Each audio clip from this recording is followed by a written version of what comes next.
So hello what's up lovely people, welcome back to channel with new video. कैसे आप लोग? तो अभी हम लोग बस 2 क्लास किए, हम सूर्य, श्रीकांत और विशाल, और तुरंत वो शुरू हो गया हम लोग का क्या सेमिनार है ना भाई? सेमिनार। और किसका है? स्माइल एंड ब्रीथ का। देखिए मैं आपको दिखा रहा हूँ। JNIT represent smile and breathe by doctor Surendra Singh. ससेंद्र है? अरे भाई मेरी दूर की नजर कमजोर है, ससेंद्र लिखा है, सुरेंद्र पढ़ दी। बहुत दिक्कत है भाई। तो त्रिकांत तुमको कैसा लग रहा है? तुम तो भाग रहे थे भाई, फंस गए। विशाल तुम तो जा रहे थे। विशाल विशाल विशाल तुम तो जा रहे थे। तुम तो जा रहे थे। तुम कब जाओगे भाई? जाएंगे भाई इसके बाद घर। अबे एक्सपो से सीधे गायब हो जाएंगे, ठीक है? एक्सपो से वही गेट से निकल जाएंगे। एक्सपो से गेट से निकल जाएगा। अटेंडेंस फुल चाहिए भाई, समझे ना? अटेंडेंस फुल चाहिए। तो गाइस क्या करेंगे, अब इसी में हम लोग को बैठना पड़ेगा। दिल टूटा है मगर रोने का नहीं। और एक्सपो भी ज्वाइन करना है, सेमिनार भी ज्वाइन करना है। तो हम लोग जो भी आपको होगा मैं दिखाऊंगा। और बाकी मैं त्रिकांत के साथ तो मस्ती मजाक करता रहूँगा, है कि नहीं त्रिकांत भाई? जिम उम जा रहे हैं कि नहीं आप? जिम बंद है अभी? और बाइसेप दिखाया भाई, बाइसेप दिखाया। तो गाइस सेमिनार शुरू हो गया और देखिए यही सर आए हैं।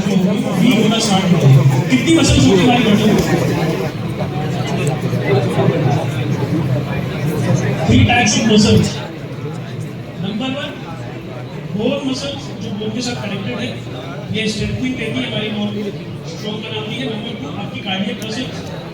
और नंबर 3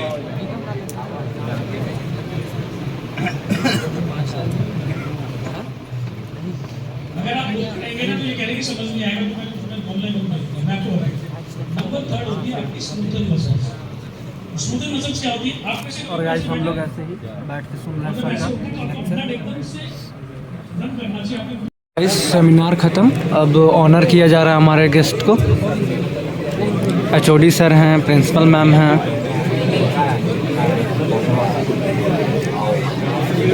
टोकन ऑफ लव दिया जाता है हमारे कॉलेज में। और वो ज़्यादातर प्लांट्स होता है, क्योंकि we believe in green earth clean earth. क्यों त्रिकांत भाई? सही बात। तो गाइस चलिए हम आपको आज एक कहानी सुनाते हैं। अभी हम तुरंत आए हैं कॉलेज से अपने वापस। तो जब कॉलेज का छुट्टी हुआ तो मेरे को कुछ काम था, तो मैं जगत फॉर्म गया। और जो ग्रेटर नोएडा और दिल्ली NCR वाले होंगे उनको पता होगा जगत फॉर्म के बारे में। जो जगत फॉर्म है वो ग्रेटर नोएडा का सबसे बड़ा मार्केट है, एक तरीके से आप कह सकते हैं कॉमर्शियल मार्केट, जहाँ आपको आपकी नीड और वांट्स की सारी चीज़ें मिल जाएगी, ग्रोसरी से लेकर कपड़ा से लेकर सारा चीज़।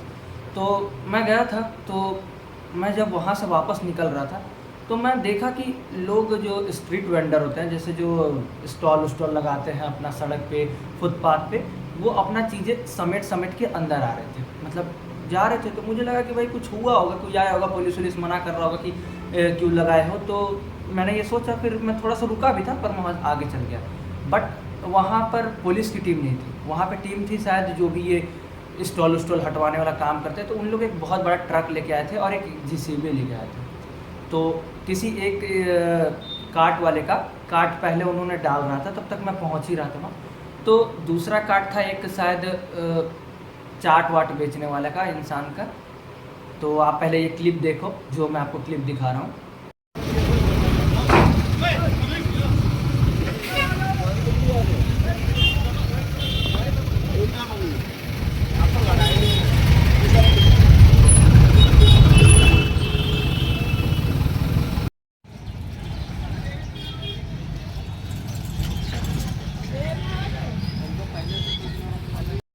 तो ये चाट वाला जिनको आपने अभी इस क्लिप में देखा, तो भाई ये इंसान इतना मतलब उदास था, इतना उदास जिसका कोई हद नहीं। मतलब उसको डांट के कहा जा रहा था कि अपना सामान निकालो कार्ट में से सारा। वो अपना सारा चीज़ निकाल रहा है, कुछ इधर रख रहा है, कुछ उधर रख रहा है, उसको कुछ पता नहीं चल रहा है। उसके हाथ में एक बहुत बड़ा सा लाइटर था, जो अक्सर स्ट्रीट फूड वाले लाइटर यूज करते हैं, वो था। वो बेचारा कुछ बोल नहीं रहा था और उसके आँख था भाई। मैं सिर्फ उसी को देख रहा था, मैं ये नहीं देख रहा था कि बाकी लोग क्या कर रहे हैं। मैं सिर्फ उसको देख रहा था जिसकी वो दुकान थी, सिर्फ मैं उसको देख रहा था। और वो भाई उसकी आँख में इतनी ज़्यादा आंसू था, पर वो इंसान एक आंसू बाहर नहीं निकलने दिया अपना, एक बार रोया नहीं।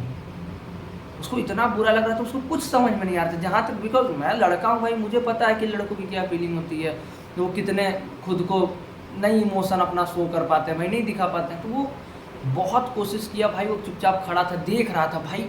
जब उसका काट 3-4 लोग ऐसे ले जा रहे थे सामने JCB के, उसके मन में क्या चल रहा होगा यार?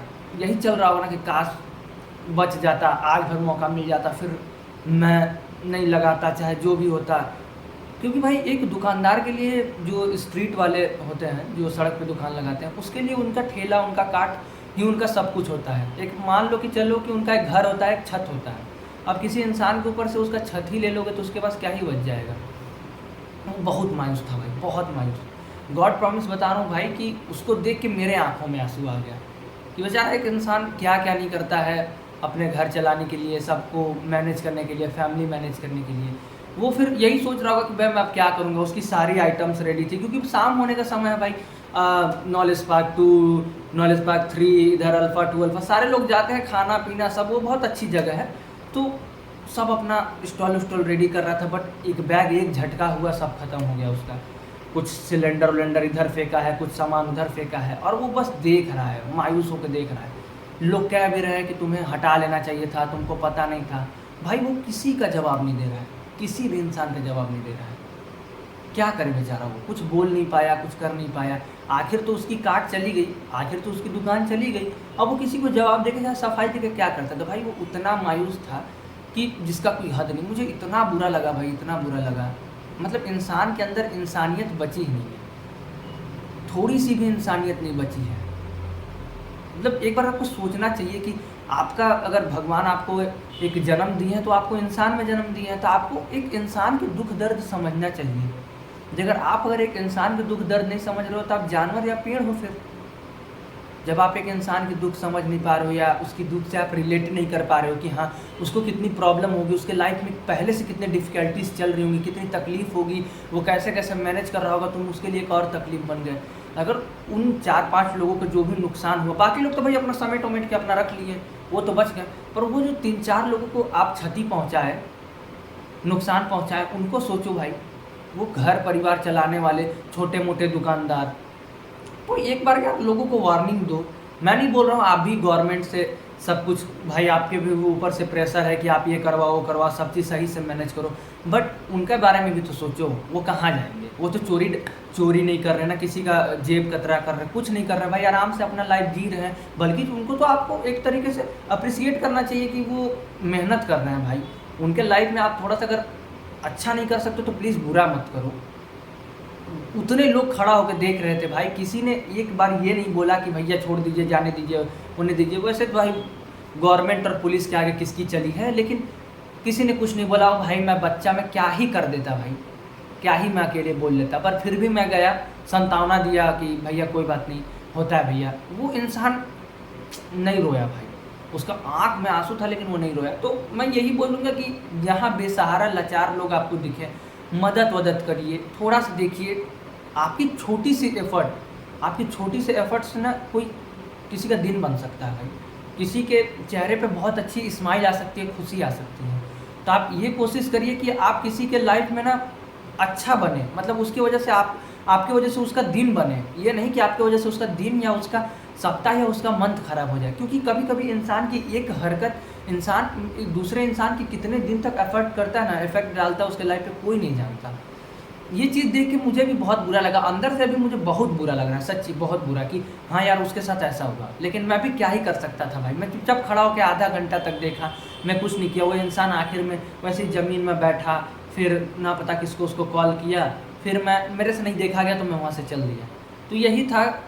तो इंसान के अंदर इंसानियत बनाए रखिए आप। भगवान आपको इतनी अच्छी जीवन दिया है, इंसान जीवन दिया है, तो इंसानियत बनाए रखिए और मददगारों की मदद करिए। मैं स्टूडेंट हूँ, मैं अपने मम्मी पापा के पैसों पे अभी यहाँ रह रहा हूँ, सब कर रहा हूँ, लेकिन फिर भी मुझसे कभी कभी ऐसा होता है कि मेरे पास अगर रहता है तो मैं कर देता हूँ, मैं एक बार भी नहीं सोचता हूँ। तो आप भी करिए, थोड़ा सा मदद कर देने से क्या पता किसी का अच्छा हो जाए।